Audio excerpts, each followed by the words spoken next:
Ladies and gentlemen, I'd like you to meet the old fat pig we have to put up with. The words hit me like ice water, standing there in my emerald green dress that had cost more than most people's monthly rent.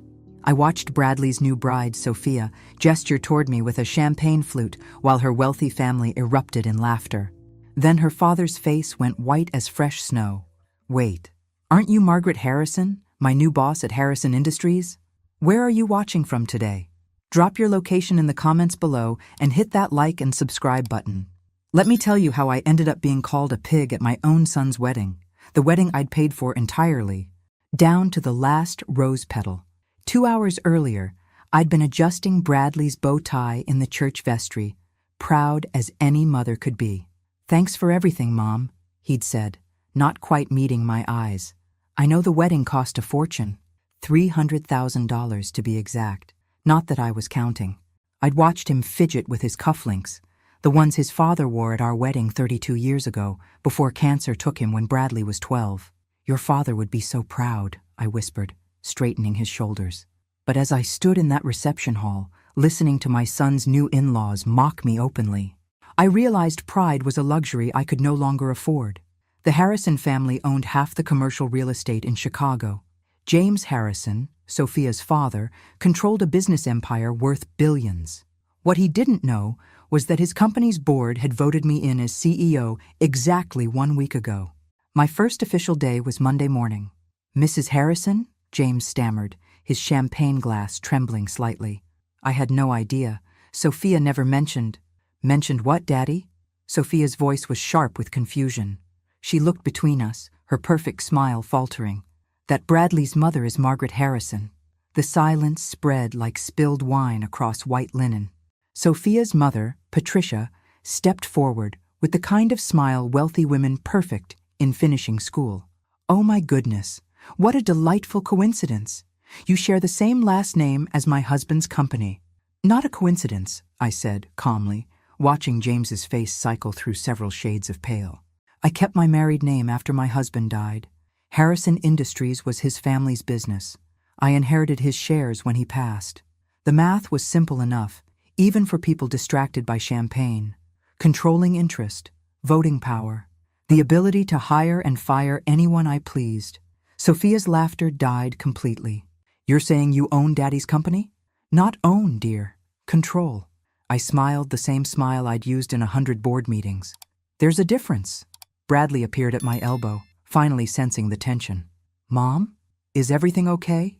I looked at my son, this man I'd raised alone after losing his father, who'd worked 2 jobs to put through business school, who'd sacrificed everything to give him every opportunity, and realized he'd positioned himself slightly closer to his new wife than to me. "Everything's perfect, sweetheart," I said, patting his arm. "I was just getting acquainted with your new family." James cleared his throat, his business instincts finally kicking in. "Mrs. Harrison, perhaps we could schedule a meeting next week. I'd love to discuss—" "Monday morning," I interrupted smoothly. 9 o'clock sharp. My assistant will send you the address." I turned to Sophia with my warmest smile. "Congratulations on your marriage. Dear, I'm sure we'll be seeing much more of each other." As I walked away, I heard Sophia hiss to her mother, "Why didn't you tell me she was somebody important?" "We didn't know," Patricia whispered back frantically. "Your father said Bradley's mother was just some middle-class widow. Just some middle-class widow." The words followed me to the ladies' room, where I locked the door and stared at my reflection.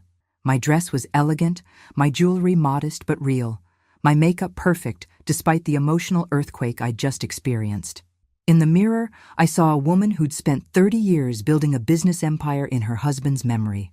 A woman who'd raised a son alone, paid for his education, his apartment, his car, and now his wedding.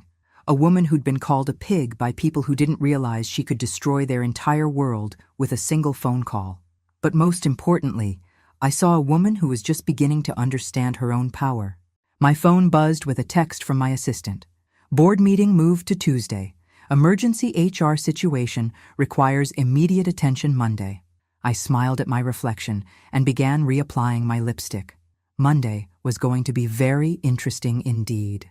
The path to that humiliating moment had started 18 months earlier, when I'd made the mistake of being too generous with my son's happiness.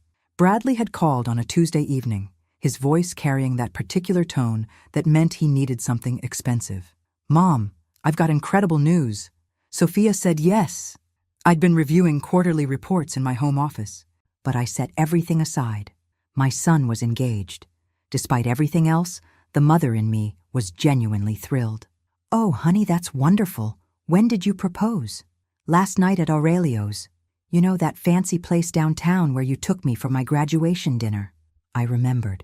The bill had been $400 for 2 people. But seeing Bradley's face that night, so proud of his MBA, had made every penny worth it. "Tell me everything," I said, settling back in my chair.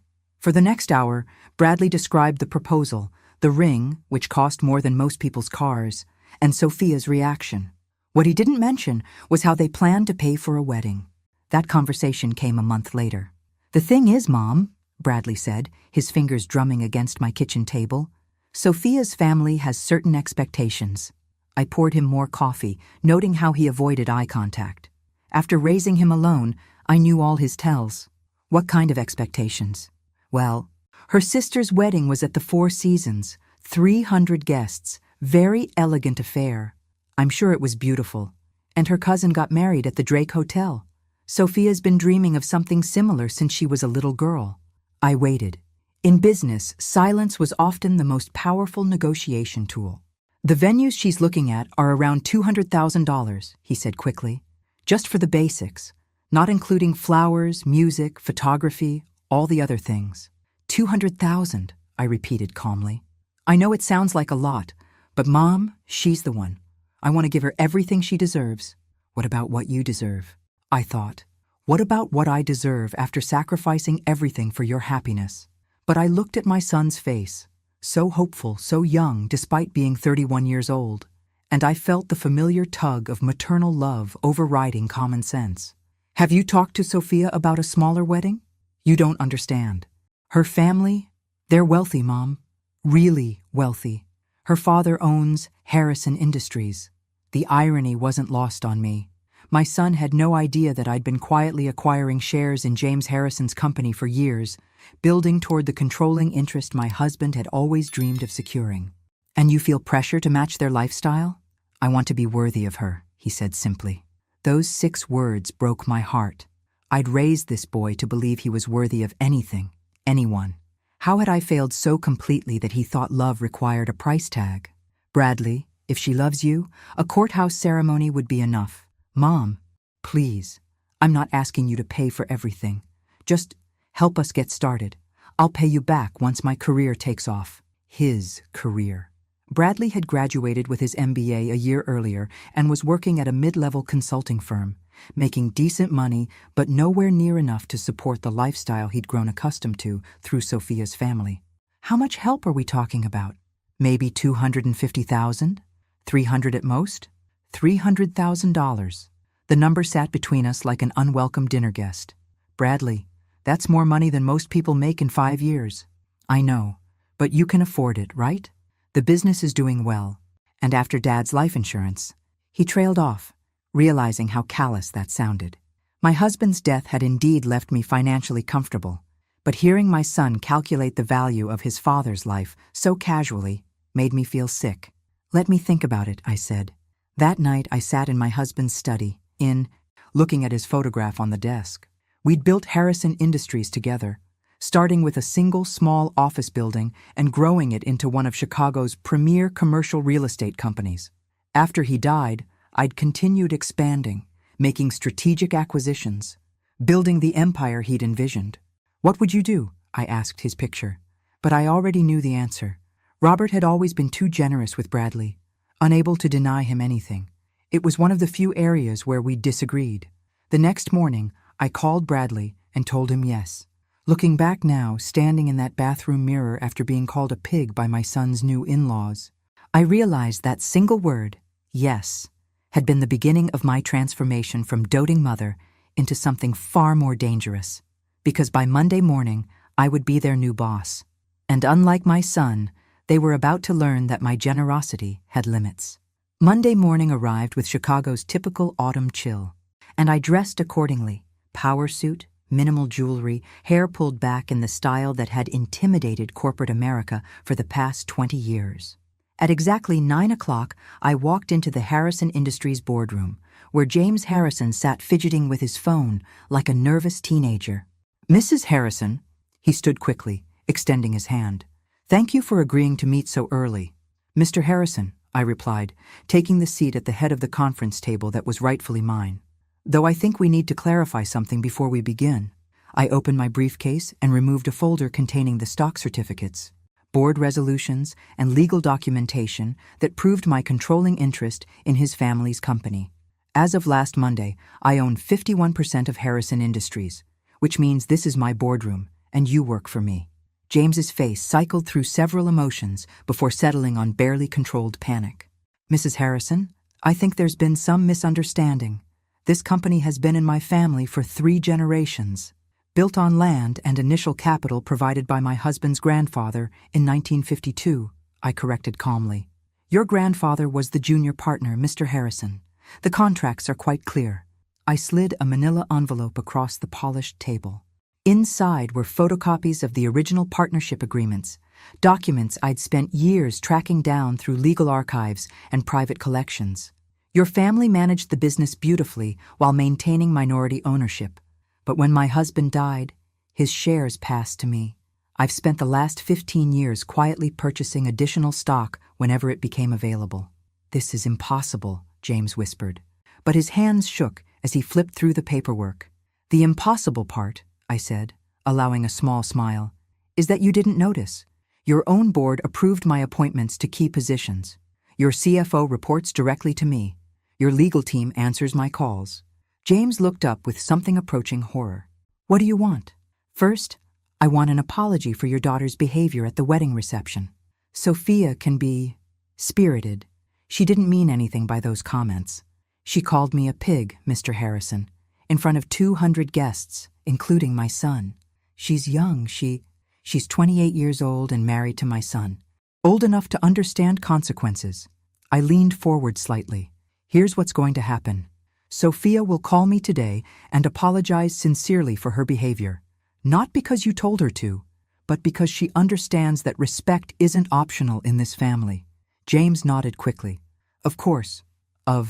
I'll speak with her immediately. Second, we're going to restructure this company's employee benefits program.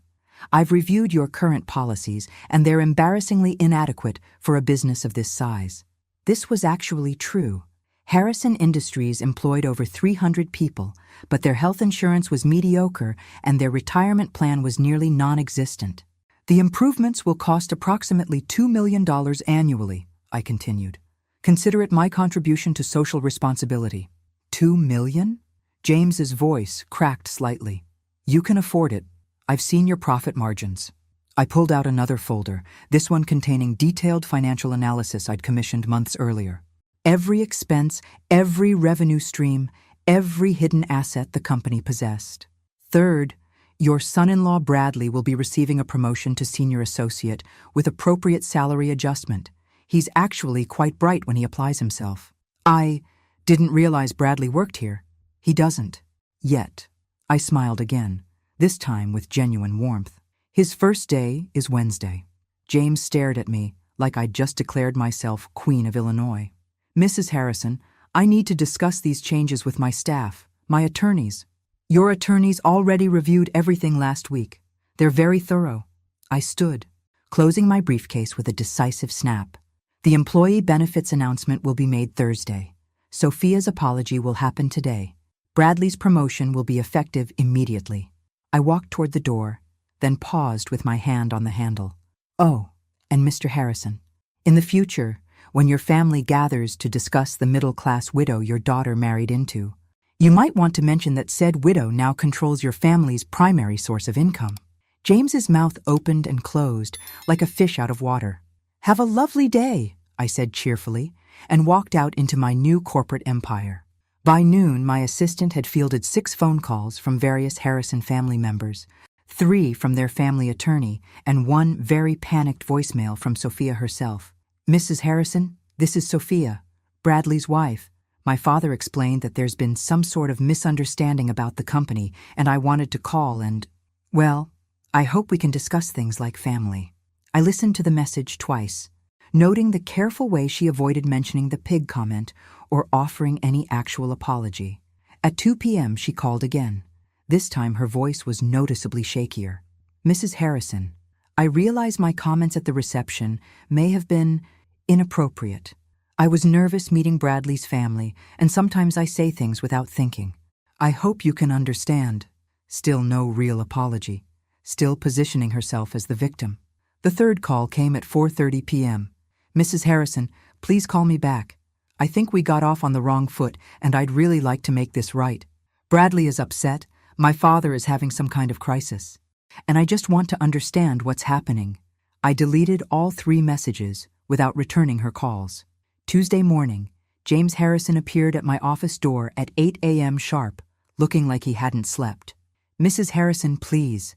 Sophia is beside herself. She's young and made a mistake. Surely we can work this out as reasonable people. I gestured to the chair across from my desk. Mr. Harrison, let me explain something about reasonable behavior.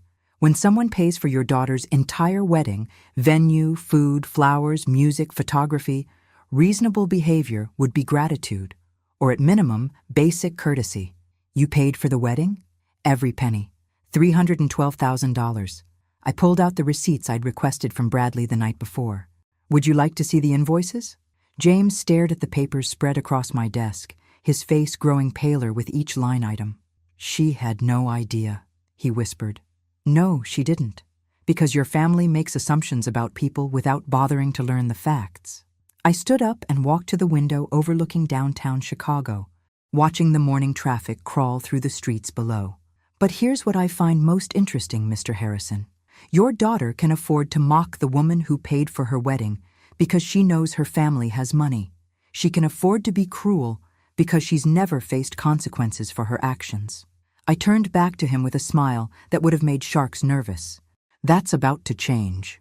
By Thursday afternoon, the employee benefits announcement had sent shockwaves through Harrison Industries that reached far beyond the office walls. Word spread quickly through Chicago's tight-knit business community. Margaret Harrison wasn't just the new CEO, she was the new sheriff, and she was making changes. The first sign that my message was being received came Wednesday evening when Bradley called, his voice tight with confusion and something that might have been fear. Mom, Sophia's father offered me a job today. Senior associate, starting salary, $90,000 plus benefits. It's a great opportunity, but it feels weird, like charity. And Sophia's been acting strange since the wedding. She won't tell me what's wrong, just keeps asking questions about our family's finances. I smiled into my phone. Did you take the job? Well, yes. I mean, it's double what I was making at the consulting firm. But Mom, did you have something to do with this? Bradley, you're a bright young man with an MBA and strong analytical skills. Perhaps Mr. Harrison simply recognized your potential. Right, he said, but his tone suggested he wasn't buying it. Mom, is there something you're not telling me about the Harrison family? Why don't you ask your wife? She might have some insights. The second sign came Thursday morning when my assistant informed me that Mrs. Patricia Harrison, Sophia's mother, had requested a lunch meeting. The woman who'd stood silently by while her daughter called me a pig now wanted to chat over salads. Tell her I'm available tomorrow at noon. The Chicago Club, private dining room. Friday arrived gray and drizzly, perfectly matching my mood as I sat in the elegant dining room waiting for Patricia Harrison to make her entrance. She arrived precisely on time, dressed in the kind of understated elegance that screamed expensive without being flashy. Margaret, she said warmly, as if we were old friends. Thank you so much for agreeing to meet. I've been simply dying to get to know you better. Patricia, I gestured to the chair across from me. How lovely to see you again. She settled herself with the practiced grace of a woman who'd attended 1,000 similar lunches, then spent several minutes discussing the weather, the restaurant's reputation, and other meaningless pleasantries. Finally, she got to the point.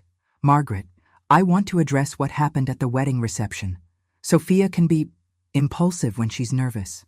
She was overwhelmed by the day, and I'm afraid she spoke without thinking. Impulsive, I repeated. Is that what we're calling it? She's mortified by her behavior. Absolutely mortified.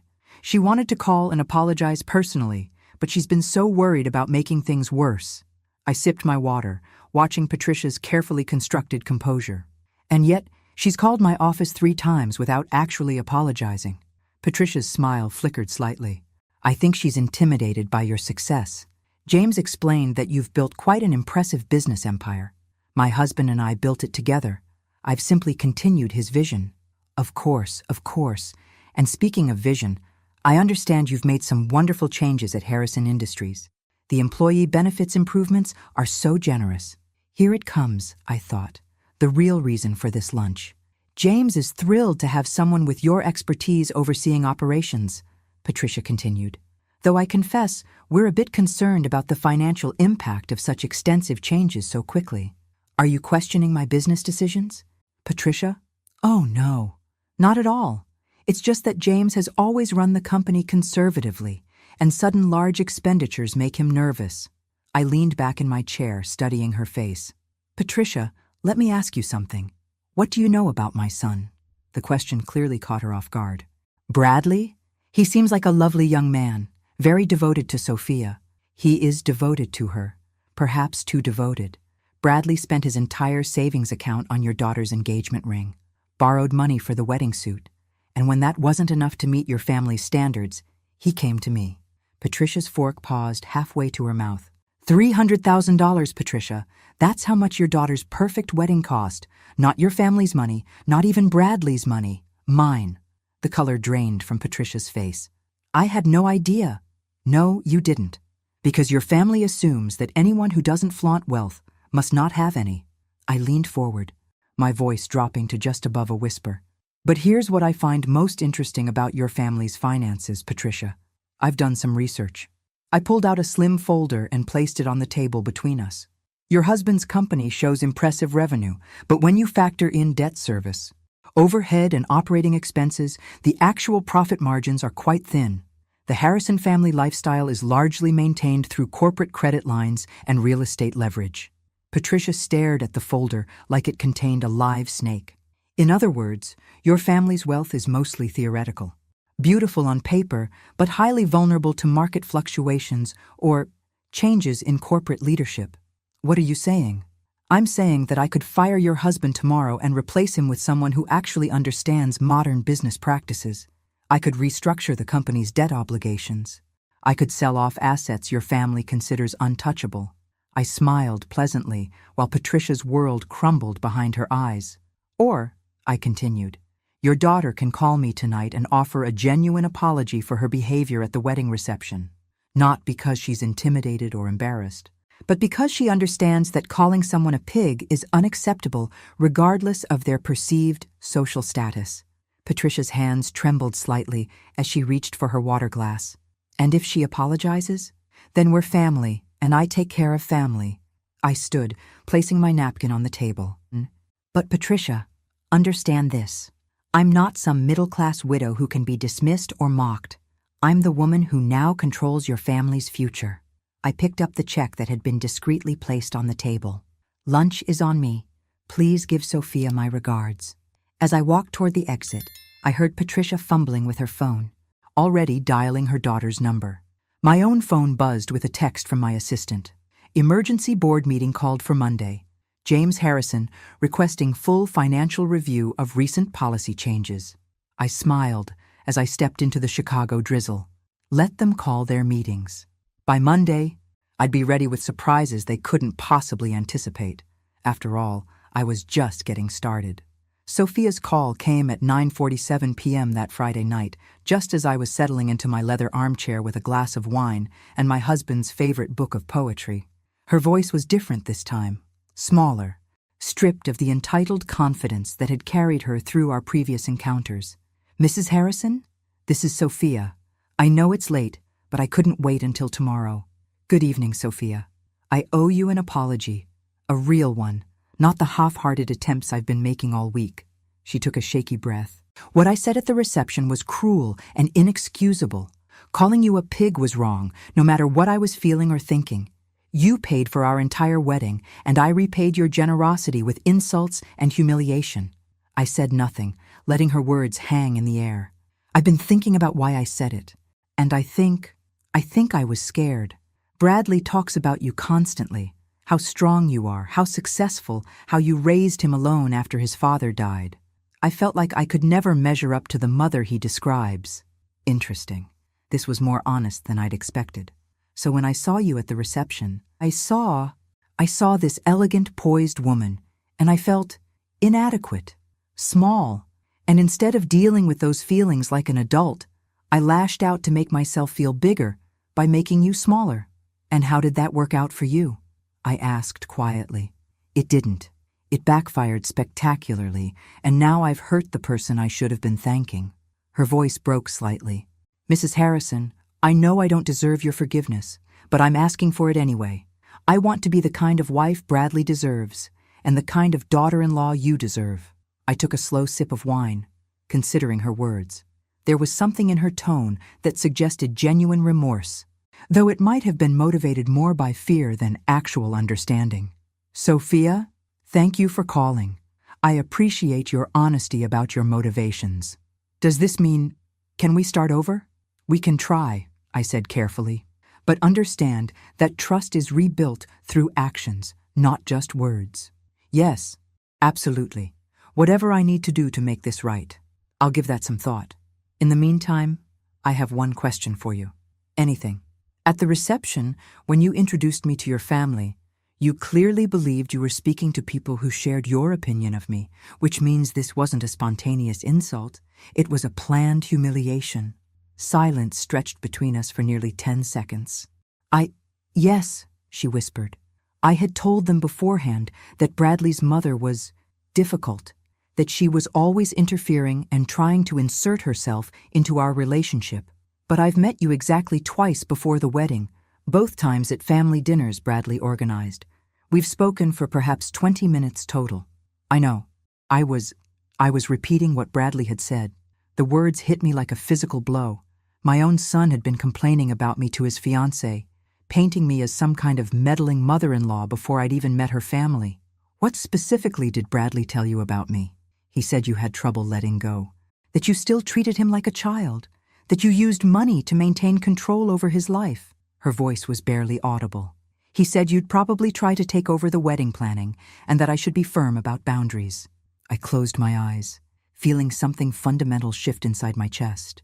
The son I'd raised, supported, and sacrificed for had been systematically undermining me to justify accepting my financial support while rejecting my emotional presence. Sophia, thank you for your honesty. That took courage. Mrs. Harrison, I realize now that everything he told me was wrong. You're not controlling. You're generous. You're not interfering. You're loving. I should have formed my own opinion instead of accepting his characterization. Yes, you should have. I stood and walked to the window, looking out at the city lights. But Bradley is my son, and his opinion matters most in this situation. He loves you, Sophia said quickly. He really does. I think he's just confused about how to be grateful without feeling guilty about accepting so much help. Perhaps. We'll see. After ending the call, I sat in my husband's study, surrounded by his books and photographs, trying to reconcile the son I thought I knew with the man who apparently saw me as a burden to be managed. Robert's voice seemed to whisper from the shadows. You gave him everything he wanted instead of teaching him to want what he could earn. My phone buzzed with a text from Bradley. Mom, Sophia said she talked to you tonight. I hope we can all have dinner soon and work things out. I hate that there's tension in the family. I stared at the message for a long time before responding. We definitely need to talk. Soon. Saturday morning brought an unexpected visitor. I was reading the business section of the Tribune when my doorbell rang at 8 a.m. Through the peephole, I saw James Harrison standing on my front porch, looking like he'd aged 5 years in the past week. Mr. Harrison, I said, opening the door. This is a surprise. Mrs. Harrison, I apologize for the early hour. I was hoping we could speak privately before Monday's board meeting. I led him to my living room, noting how his eyes took in the understated elegance of my home. Quality furniture, original artwork, family photographs that spoke of a life well lived rather than wealth displayed. Coffee? Please. He settled into the chair across from my sofa, his hands clasped tightly in his lap. Mrs. Harrison, I want to be direct.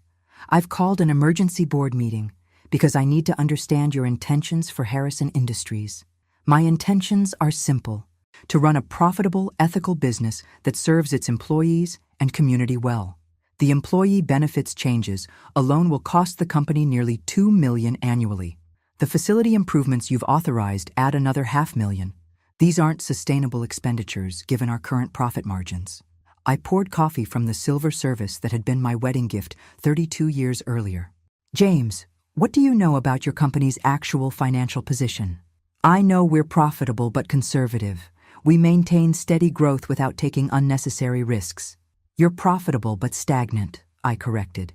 Your company owns 37 commercial properties in prime Chicago locations. The rental income alone should generate 50% more revenue than you're currently showing. I handed him a coffee cup and sat down with my own. Your problem isn't profitability, James. It's management. You're running a 21st century real estate empire with 1980s business practices. I've been in this business for 30 years, he said stiffly. And you've done adequately. But adequately isn't enough anymore. I smiled, but there was no warmth in it.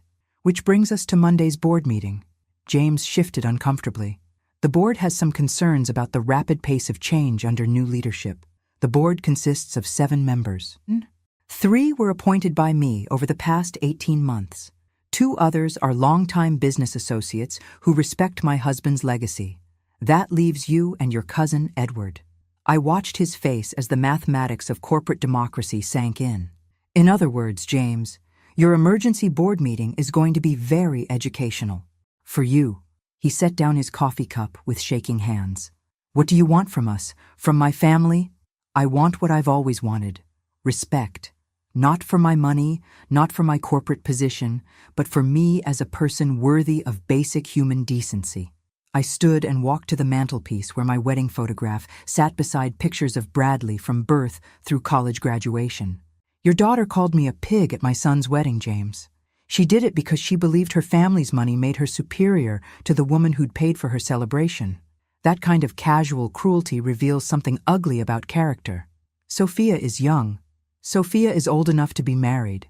Old enough to understand consequences. I turned back to him. But she's not my real problem, is she? James stared at me with growing dread. My real problem is my son, who's been telling his wife that I'm a controlling, interfering mother who uses money to manipulate him. My son, who accepted $300,000 for his wedding while simultaneously resenting me for providing it. Family relationships are complicated. Yes, they are. And Monday morning, we're going to simplify them considerably. I walked him to the door, my mind already working through the details of what Monday's board meeting would bring. Have a lovely weekend, James. Give my regards to your family. As I watched him drive away, I realized that everything up to this point had been preparation. The real battle was just beginning, and this time I intended to win. Monday morning's board meeting began at 9 o'clock sharp in the Harrison Industries conference room, with James Harrison looking like a man facing his own execution. The other board members filed in with varying degrees of confusion, unaware they were about to witness a corporate revolution. Gentlemen, I said, taking my place at the head of the table, thank you for accommodating this emergency session. Before we begin, I'd like to introduce myself properly to those who may not be familiar with my background. I distributed folders containing my complete professional biography, educational credentials, and the 20-year track record I'd built expanding my late husband's business interests. As you can see, I'm not some grieving widow playing at businesswoman. I hold an MBA from Northwestern, have successfully managed 8-figure real estate portfolios, and have been quietly acquiring Harrison Industries stock for the past 15 years. Edward Harrison, James's cousin and the company's longtime treasurer, cleared his throat nervously. Mrs. Harrison, while your credentials are impressive, this company has operated successfully under Harrison family management for 60 years. Successfully is a generous term, Edward. I pulled out the comprehensive financial analysis I'd commissioned months earlier. Your revenue growth has been flat for 7 years. Your profit margins have declined consistently since 2018. Your employee retention rate is 30% below industry standards. I watched their faces as the numbers sank in. Meanwhile, you're sitting on prime commercial real estate in Chicago's most desirable locations, charging below-market rents because you've prioritized relationship preservation over business optimization. Those relationships are valuable, James protested. We have tenants who've been with us for decades, and they've been taking advantage of your sentimentality for decades. I smiled coldly. Effective immediately, all rental agreements will be reviewed and adjusted to current market rates. Tenants who wish to continue their leases will pay fair value. Those who don't can find alternative accommodations. That's not how we do business, Edward stammered. It's how I do business. And since I control this company, it's how we'll do business going forward. Board member Robert Chen, one of my appointees, spoke up supportively. Mrs. Harrison's analysis is thorough and accurate. Harrison Industries has been underperforming for years. The employee benefits improvements alone will cost us $2 million annually, James said desperately. We can't afford such extravagance. James, your family extracted $1.8 million in executive salaries last year while contributing essentially nothing to actual business operations. I let that fact settle over the room. Your son works in marketing but spends most of his time playing golf. Your nephew manages property maintenance by delegating everything to contractors while collecting a six-figure salary. The silence was deafening. So here's what's going to happen. Executive compensation will be tied directly to performance metrics. The marketing department will either generate measurable results or be eliminated entirely.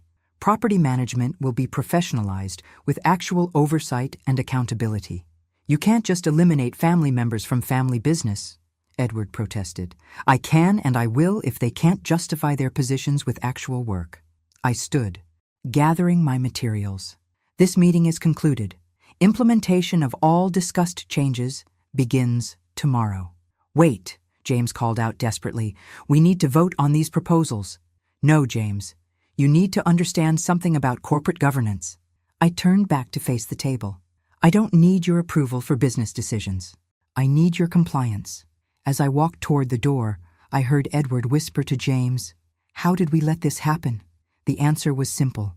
They'd been so focused on maintaining their comfortable lifestyle that they'd never noticed someone else building the power to destroy it. My phone buzzed with a text from Bradley as I returned to my office. "Mom, can we have dinner tonight? Sophia is really upset about everything that's happening with her family." I stared at the message, feeling that familiar tug between maternal love and growing resentment. My son wanted to discuss his wife's feelings while remaining completely oblivious to mine. 7 o'clock, I texted back. My house. It was time for Bradley and I to have the conversation we should have had years ago. The afternoon brought a parade of panicked phone calls from various Harrison family members, all trying to understand what was happening to their comfortable world. I ignored most of them, but answered when Patricia Harrison called at 3 p.m. "Margaret, please, we need to talk. The family is in crisis. The family is experiencing accountability for the first time in decades, Patricia. I'd hardly call that a crisis. James came home looking like someone had died. He's locked himself in his study and won't speak to anyone. Perhaps he's reflecting on 30 years of mediocre business practices. This isn't just about business anymore, is it? This is personal revenge for what happened at the wedding." I leaned back in my office chair, looking out at the Chicago skyline. "Patricia, if I wanted personal revenge, your family would already be homeless. What I want is respect. And since your family only understands power, I'm speaking your language. What can we do to fix this? That depends entirely on how quickly your family learns to treat people with basic human decency." After hanging up, I spent the rest of the afternoon reviewing personnel files and financial records, preparing for the changes I'd implement over the coming weeks. But my mind kept drifting to the evening's dinner with Bradley and the conversation that would finally reveal how my son really saw me. At 6:30, I set the dining room table for 3, using my finest china and silver. If this was going to be a confrontation, it would at least be a civilized one. Bradley and Sophia arrived precisely at 7, both looking like they were attending a funeral rather than a family dinner. Sophia's eyes were red from crying, and Bradley wore the same expression he'd had as a child when he knew he was in trouble but couldn't figure out how to fix it.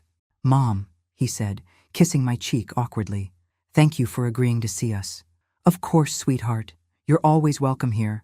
Dinner passed in uncomfortable small talk until I finally set down my fork and looked directly at my son. Bradley, we need to discuss something that's been troubling me. His face went pale. What's wrong?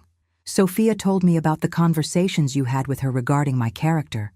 Specifically, your concerns about my being controlling and manipulative. The color drained completely from his face as he realized his wife had shared their private discussions.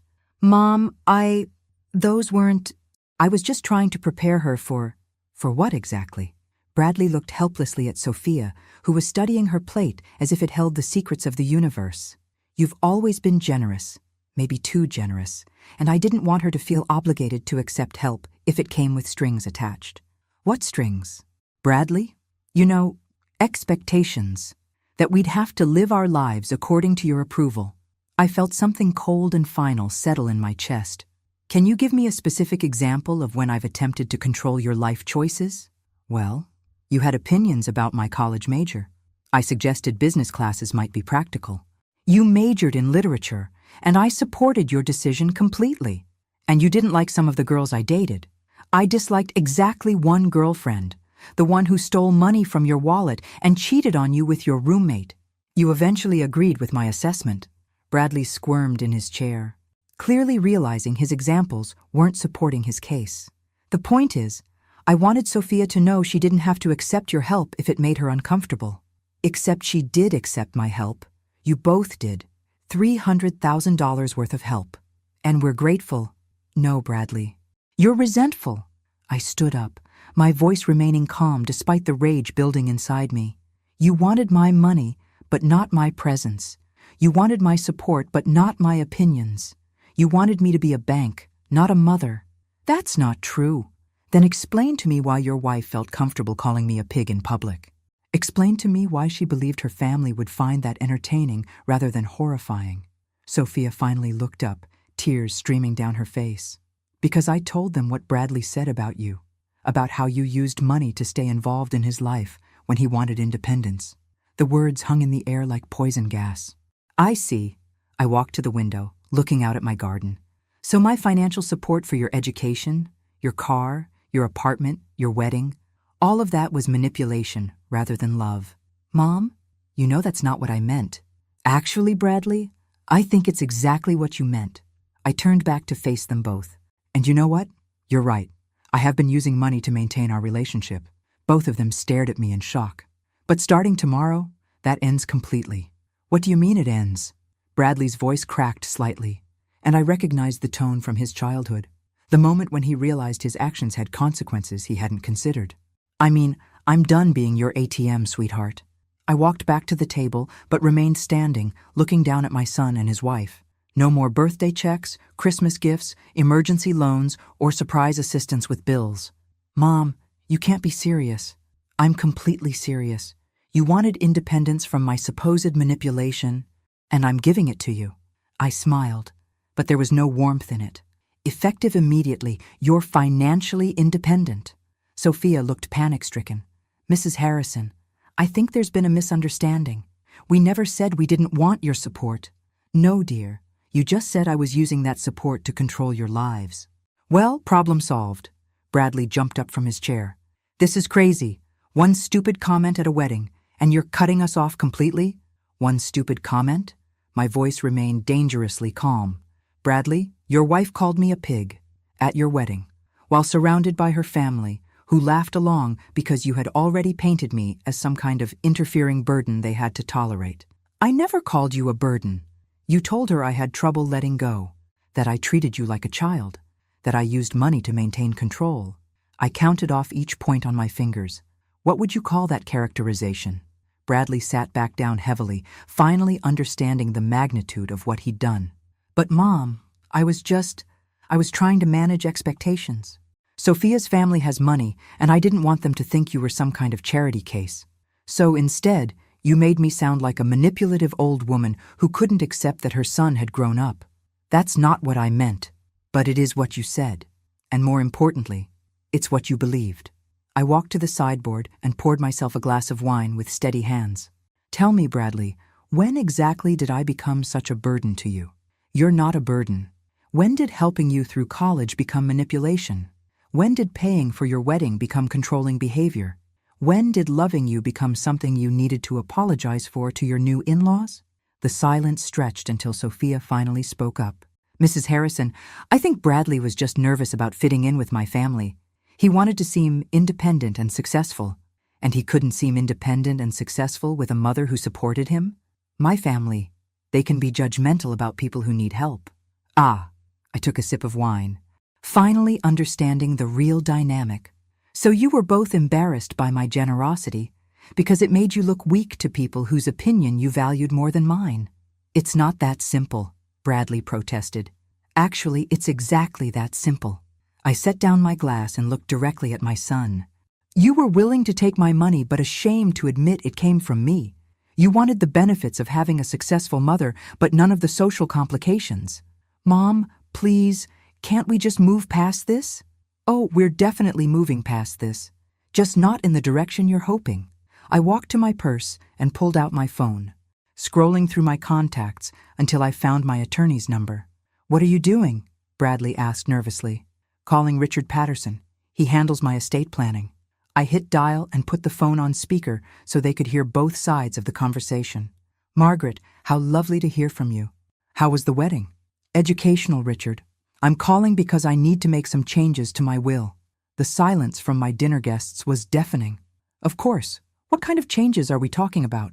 I want to remove my son as primary beneficiary and establish a charitable foundation instead. Bradley shot to his feet so fast his chair fell over. Mom, you can't be serious. Richard, are you getting all this? My son seems surprised that actions have consequences. Margaret, perhaps we should schedule a meeting to discuss this properly. Major estate changes shouldn't be made in emotional moments. This isn't emotional, Richard, it's logical. Why would I leave my assets to someone who sees my support as manipulation? Sophia started crying harder, and Bradley looked like he might be sick. I'll call you tomorrow to schedule an appointment, I told Richard. Good evening. After hanging up, I looked at my son's stricken face and felt a pang of regret. But only a small one. Mom, please. I know I screwed up, but changing your will? That's extreme. Is it? You've spent years accepting my financial support while privately resenting me for providing it. You've encouraged your wife to view me as an obstacle rather than an asset. You've allowed her family to mock me publicly while sitting silent. I can fix this. We can fix this. How, Bradley? How exactly do you fix years of taking someone for granted? I'll talk to Sophia's family. I'll make them understand that they were wrong about you. They weren't wrong about me, sweetheart. They were wrong about my willingness to tolerate disrespect. I walked back to the table and began clearing the dinner plates. Your wife apologized beautifully the other night, sincere, thoughtful, honest about her motivations. But you know what she also revealed? I paused in my plate clearing to look directly at him. That every cruel thing she believed about me came from you. Bradley slumped back into his chair. I never meant for it to go this far. No, you just meant to have your cake and eat it too. Take my money while distancing yourself from any obligation to respect the person providing it. What can I do? His voice was barely a whisper. You can start by being honest with yourself about why you really resented my involvement in your life. I don't understand. You resented it because it reminded you that you weren't as independent and successful as you wanted to believe. Every time I helped you financially, it wounded your pride. Bradley stared at me with growing recognition. But instead of refusing the help or working harder to become truly self-sufficient, you chose a third option, accepting the money while vilifying the source. That's exactly what it was. And the sad part is, I would have respected an honest conversation about your feelings much more than this years-long campaign to paint me as the problem. I finished clearing the table and walked toward the kitchen, then paused in the doorway. Bradley, I love you. I will always love you.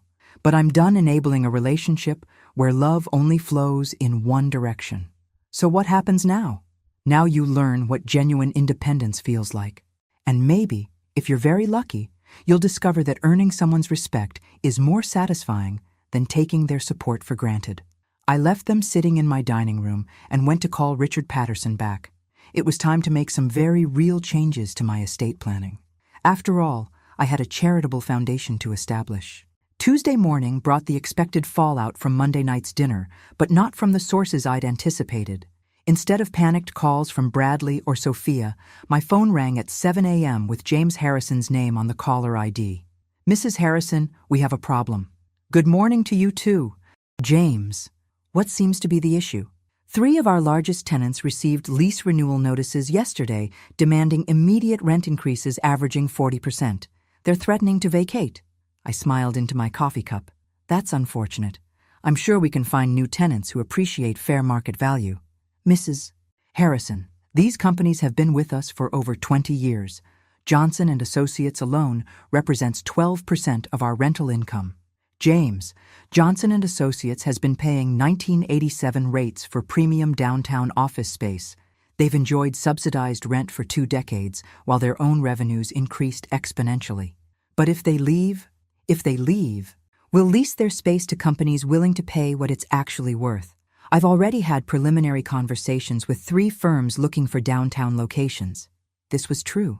I'd spent Monday afternoon making strategic phone calls while Bradley and Sophia processed their new reality. "You can't make these kinds of decisions without consulting the board." "James, I can make any decisions I want. That's what controlling interest means." I set down my coffee and walked to my home office. "However, if you'd like to discuss this further, I'll be in the office at 9. "Mrs. Harrison, please. My family built those relationships. Your family exploited those relationships. There's a difference." After hanging up, I reviewed the list of changes I'd planned for Harrison Industries. Rent increases were just the beginning. By the end of the week, I'd eliminate redundant positions, restructure the corporate hierarchy, and implement performance standards that would shock them into either productivity or resignation. My second call came from Patricia Harrison at 8:30, her voice tight with barely controlled hysteria. "Margaret, James told me about the rent situation. You're going to destroy the company out of spite." "I'm going to optimize the company's performance, Patricia. The fact that this threatens your family's comfortable incompetence isn't my concern. This has gone too far. We understand you were hurt by what happened at the wedding, but punishing everyone isn't the answer. Patricia, let me explain something about punishment versus consequences. Punishment is what you do to hurt someone for past behavior. Consequences are what naturally follow from poor choices." I pulled into my office parking garage, noting that James's car was already there despite our 9 a.m. meeting time. "Your family has operated this business like a personal piggy bank for decades. You've hired relatives regardless of qualifications, paid yourselves excessive salaries for minimal work, and charged below-market rents to maintain social relationships rather than maximize profits. That's how family businesses work. That's how family businesses fail." "Patricia, but don't worry. Under my management, Harrison Industries will finally reach its potential." "And what about our family's livelihood? What about it? James can earn his salary by actually managing the company effectively. Your son can learn to do real marketing work or find employment elsewhere. Your nephew can master property management or discover what life is like outside the family safety net." I parked my car and gathered my briefcase, preparing for what would undoubtedly be an interesting day. "Margaret, please. We're willing to negotiate." "Negotiate what, Patricia? I already own the company. Your family already insulted me publicly. The time for negotiation passed when your daughter called me a pig." Sophia apologized. Yes, she did, beautifully and sincerely. But apologies don't erase consequences, they just acknowledge them. Inside the Harrison Industries building, I could feel the tension radiating from every floor. Word had spread quickly about the changes I was implementing, and employees were buzzing with nervous energy. My assistant handed me a stack of messages as I entered my office. "Mr. James has been here since 7:30, ma'am. He's called an emergency meeting with the senior staff for 10 a.m. "Cancel it," I said cheerfully. "I'll be handling all communications with senior staff directly." At 9 a.m. sharp, James knocked on my door, looking like he hadn't slept in days. "Mrs. Harrison, I need to understand your endgame here. Are you trying to force my family out of the company entirely?" "I'm trying to run a profitable business." "James, if your family can adapt to professional standards, you're welcome to stay. If not," I shrugged. "What would it take to resolve this situation?" "This situation doesn't need resolving, James. It needs completing." I pulled out a folder containing the organizational chart I developed over the weekend. Here's the new corporate structure. As you can see, I've eliminated several redundant positions and redistributed responsibilities based on actual qualifications rather than family relationships. James stared at the chart with growing horror. His son's marketing position was gone entirely. His nephew's property management role had been merged with facilities maintenance under an outside contractor. Even his own title had changed from president to general manager. You've gutted the entire operation. I've streamlined the operation. The company will run more efficiently with fewer people doing actual work rather than more people pretending to work. My family has run this company for 60 years. And for 60 years, you've underperformed your potential. But don't worry. I'll show you what this company can really accomplish. James slumped in his chair, finally understanding that his comfortable world was disappearing permanently. Mrs. Harrison, what would it take for you to sell the company back to my family? The question hung in the air while I considered my response. Finally, I smiled. James, even if your family could afford to buy me out, which you can't, why would I sell a profitable business to people who've proven they can't manage it effectively? Because it's our legacy. It's my husband's legacy. Your family just happened to be managing it poorly. My phone buzzed with a text from Bradley. Mom, I've been thinking about everything you said. Can we please talk again? I want to make this right. I showed the message to James. Your family isn't the only one learning about consequences today. What do you mean? I mean, my son is discovering what life looks like when you can't take someone's support for granted. James looked confused. So I explained about Bradley's financial independence and my estate planning changes. You disinherited your own son? I'm considering it. He'll need to demonstrate that he values our relationship for more than just its financial benefits. That's incredibly harsh. James, your daughter called me a pig at my son's wedding. Your family laughed along with the insult. My son had spent months priming his wife to see me as a burden rather than a blessing.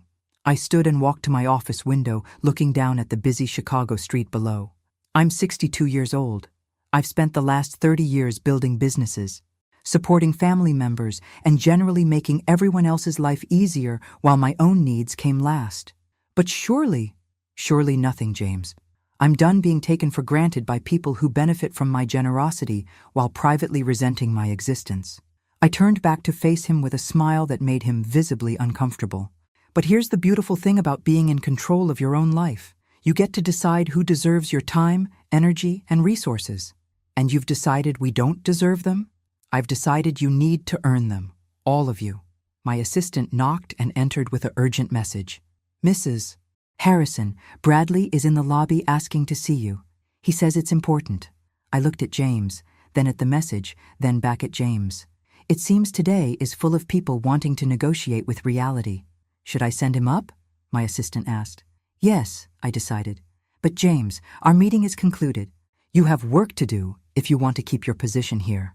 As James left, I prepared myself for the next round of consequences. My son was about to learn that some apologies require more than words to be effective. Bradley walked into my office carrying a manila envelope and wearing an expression I'd never seen before. Humble, desperate, and finally, genuinely contrite. Gone was the entitled confidence that had carried him through 31 years of life with minimal consequences. Mom, thank you for seeing me. Sit down, sweetheart. I gestured to the chair James had just vacated, still warm with his desperation. I've been awake all night thinking about what you said yesterday. About how I resented your help because it wounded my pride. He set the envelope on my desk. You were right. About everything. I waited, having learned that silence often revealed more truth than questions. I found something last night while I was going through old papers, trying to figure out how everything went so wrong between us. He pushed the envelope toward me. I think you should see this before we talk about anything else.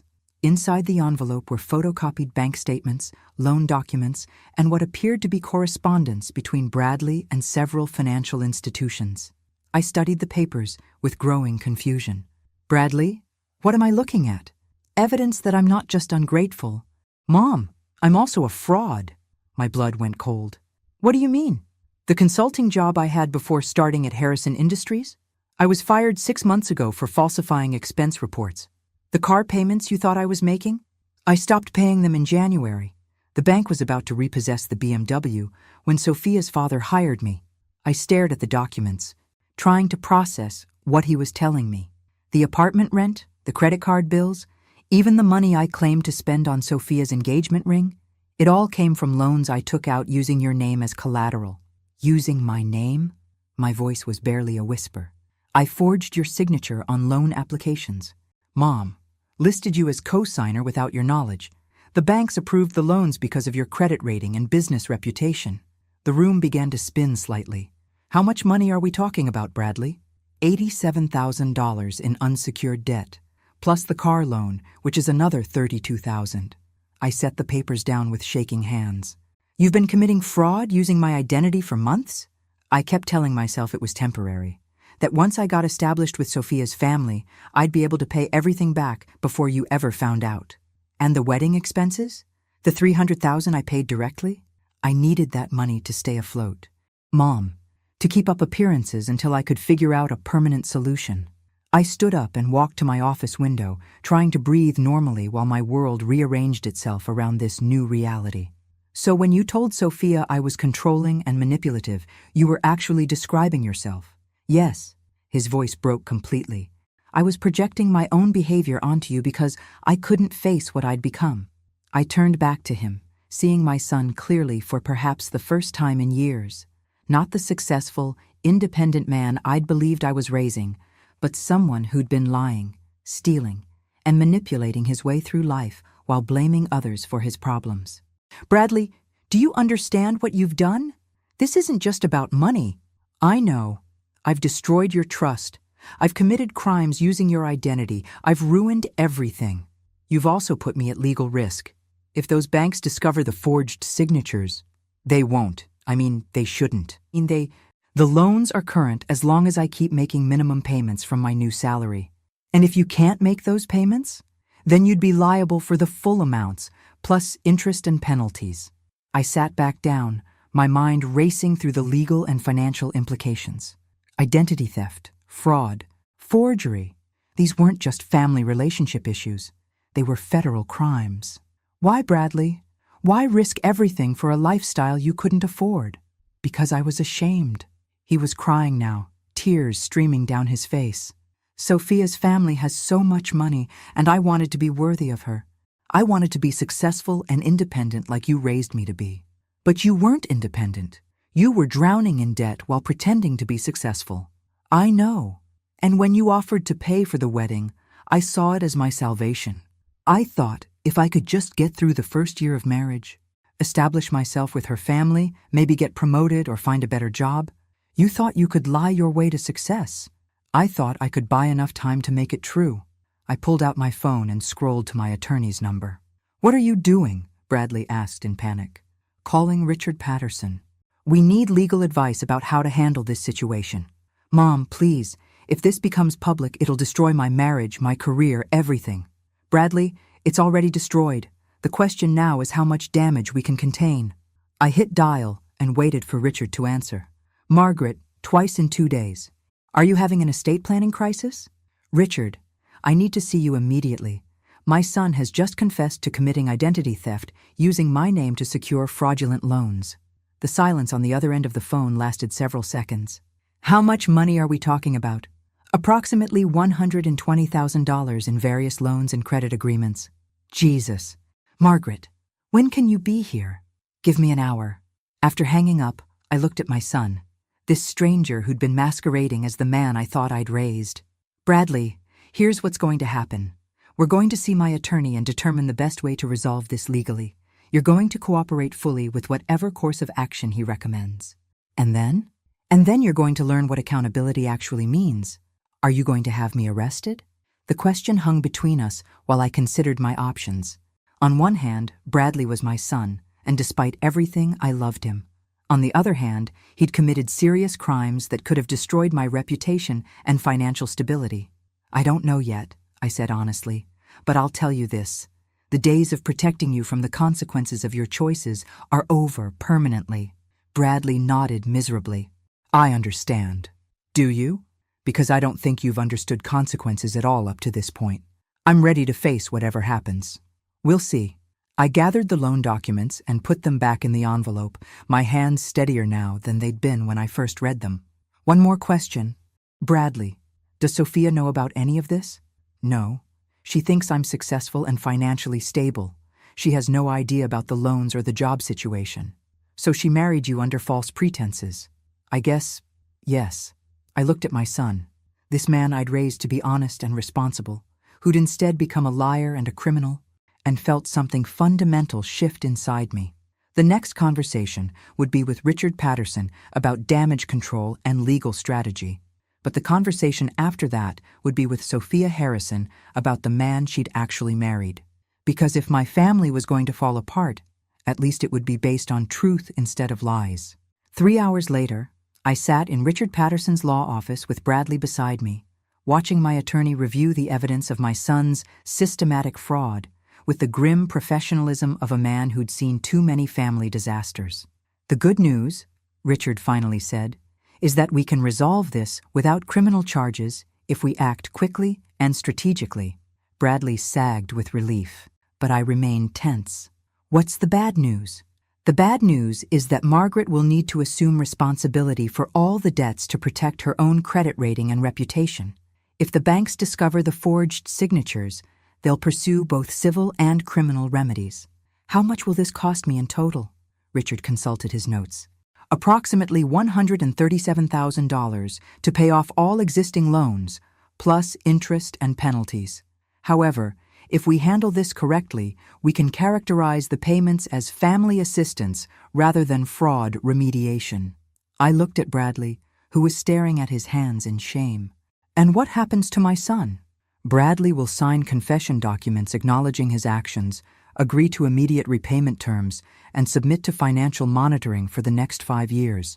He'll also need to undergo counseling for gambling and financial addiction. I don't have a gambling problem, Bradley protested weakly. You forged your mother's signature on loan documents to maintain a lifestyle you couldn't afford, Richard said sharply. That's addictive behavior, regardless of the underlying compulsion. I stood and walked to the window overlooking downtown Chicago, the same view I'd been staring at for the past week while my life rearranged itself around unwelcome truths. Richard, prepare whatever documents you need. I'll cover the debts, and Bradley will comply with your repayment plan. Mom, I can't ask you to— You're not asking, Bradley. I'm deciding. Because unlike you, I take responsibility for cleaning up messes instead of creating bigger ones. Richard handed us several documents to sign. And within an hour, the legal framework was in place. Bradley would keep his job at Harrison Industries, but every penny of his salary above basic living expenses would go toward repaying me. It would take him approximately 8 years. As we left Richard's office, Bradley finally asked the question I'd been waiting for. What happens with Sophia? Are you going to tell her about the loans and the lies? I'm going to tell her the truth, Bradley. Something you should have done before you married her. She'll leave me. She might. But she deserves to make that choice based on reality instead of fantasy. We drove back to Harrison Industries in silence, both lost in our own thoughts about the wreckage we'd discovered. When we arrived, my assistant handed me an urgent message. Mrs. Harrison, Sophia called 3 times asking to meet with you. She sounded quite distressed. Did she say what about? Something about discovering financial documents in Bradley's home office. Bradley went white. Oh, God! She found the loan papers I'd hidden. It seemed Sophia Harrison was about to learn some uncomfortable truths about her new husband, whether I told her or not. An hour later, Sophia sat in my office crying hysterically while Bradley slumped in the chair beside her, no longer even attempting to maintain his facade. I found loan applications with your signature, Mrs. Harrison, except the handwriting didn't match the signature on our wedding checks. She looked between Bradley and me with red-rimmed eyes. Bradley forged your name, didn't he? Yes, I said simply. How much money? More than you want to know. Sophia turned to her husband with the expression of complete bewilderment. Who are you? Because you're not the man I married. I'm the same person. No, the person I married had a successful career and financial stability. The person I married wasn't drowning in debt and committing crimes to hide it. She stood up and began pacing around my office like a caged animal. My father hired you at Harrison Industries because I begged him to help my husband advance his career. But you didn't need career advancement. You needed fraud intervention. Sophia, please. How long have you been lying to me, Bradley? Since we started dating? Since we got engaged? Since we said our vows? The questions came rapid fire, and Bradley had no answers that wouldn't make things worse. Finally, Sophia turned to me. Mrs. Harrison, I owe you more than an apology for calling you a pig. I owe you an apology for marrying your son under false pretenses and dragging you into our mess. Sophia, no, let me finish. You paid for our wedding. You've been supporting Bradley financially for years, and now you're cleaning up his criminal activity. Meanwhile, I've been resenting you for being too involved in his life. She sat back down, her composure completely shattered. The truth is, you haven't been involved enough. If you'd known what he was really like, maybe you could have stopped this before it destroyed everything. I looked at this young woman who'd called me a pig 6 days earlier and now sat in my office facing the collapse of her marriage and possibly her family's business relationships. Sophia, what do you want to do now? I want to go home to my parents and pretend this never happened. But I can't, can I? Because my family's business relationship with you depends on how I handle this situation. She was sharper than I'd given her credit for. Your family's business relationship with me depends on whether they can adapt to professional standards. Your marriage is a separate issue entirely. Is it? Bradley works for my father now. If I leave him, it creates complications for everyone. I studied her face, seeing someone much younger and more vulnerable than the confident woman who'd insulted me at her wedding reception. Sophia, can I give you some advice from someone who's been making hard choices for 30 years? She nodded. Don't make marriage decisions based on business complications. Don't make life choices based on other people's convenience. And don't stay with someone because leaving would be messy. But if I leave Bradley, what happens to him? He'll lose his job, his apartment, everything. That's not your responsibility anymore. But he's sick, isn't he? This fraud and lying behavior, that's not normal. She was grasping for reasons to stay, and I recognized the impulse. I'd spent years making excuses for Bradley's increasingly irresponsible behavior. Yes, he probably needs professional help, but you can't save someone who doesn't want to be saved. And you can't love someone into becoming the person you thought they were. Sophia looked at Bradley, who was staring out my office window as if he could escape this conversation by pure willpower. I need time to think, she said finally. This is all too much to process right now. After they left, I sat alone in my office reviewing the events of the past week. In 6 days, I'd gone from being an insulted mother of the groom to a woman who'd reclaimed her power, restructured a company, and discovered her son was a criminal. The old Margaret would have quietly paid Bradley's debts, covered up his crimes, and continued enabling his dysfunction while accepting his resentment as the price of his love. But the new Margaret, the one who'd emerged when Sophia called her a pig, had different priorities. My phone rang with a call from Patricia Harrison. Margaret, Sophia came home in tears. She won't tell us what happened, but James is convinced you've done something to destroy our family. Patricia, your family is destroying itself. I'm just refusing to enable the process. What does that mean? It means consequences, Patricia. Something your family has successfully avoided for decades. Margaret, please. We understand you're angry about the wedding incident, but surely we can resolve this as reasonable people. I laughed, surprising myself with the sound. Patricia, you keep saying that as if the problem is my anger rather than your family's behavior. But here's what I've learned this week. Anger is just information. It tells you when someone has crossed a boundary you should have established years ago. So what happens now? Now your family learns to earn things instead of expecting them. Your daughter learns that marriage requires honesty. Your husband learns that business requires competence. And your son-in-law learns that crimes have consequences. You're destroying everything we've built. No, Patricia. I'm revealing what you actually built versus what you pretended to build. The destruction was already there. I just stopped pretending not to see it. After hanging up, I walked to my office window and looked down at the Chicago street below, watching people hurry past with their own complicated lives and hidden struggles. 6 days ago, I'd been called a pig at my son's wedding.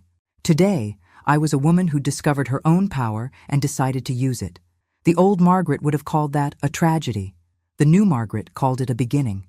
My phone buzzed with a text from an unknown number. Mrs. Harrison, this is Sophia. Thank you for your honesty today. I'm going to stay with my parents while I figure things out. I hope we can talk again soon when everything isn't so complicated. I smiled and typed back, "Take all the time you need. And Sophia, you're stronger than you know." Outside my window, Chicago continued its eternal dance of ambition and consequence, and for the first time in years, I felt like I was dancing instead of just watching from the sidelines. After all, it's never too late to stop being taken for granted, even by yourself. Thanks for listening. Don't forget to subscribe and feel free to share your story in the comments. Your voice matters.